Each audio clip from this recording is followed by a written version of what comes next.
Just because you do everything right doesn't mean you're going to get what you want.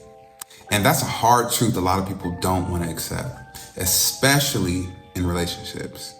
We think if we're honest, if we communicate, if we move with integrity, then things are just going to work out.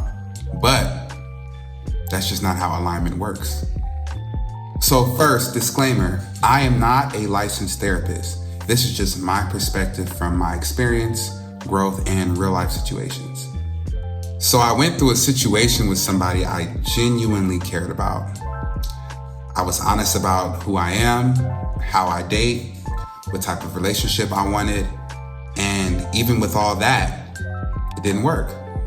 Not because there was no connection, not because there was no chemistry, but simply because we just wanted two different things. And here's where I think people get it wrong.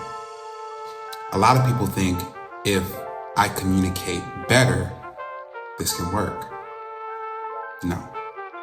If your values don't align, communication won't fix that. It just delays the ending. And if I'm being real, this situation can trigger something deeper. For some of us, it brings up the feeling, I did everything right, and why did I still lose? But the truth is, doing things right doesn't guarantee the outcome. It guarantees you don't lose yourself in the process. And that's the real win. So the lesson isn't do more, it's choose better. Choose people who align with your values early. Have that hard conversation early. And stop building with people who require you to be somebody you're not. Because the right connection won't feel like constant adjustment. It'll feel like alignment. So this isn't about blaming men or women. This is about awareness. Everyone deserves a relationship that aligns with who they are.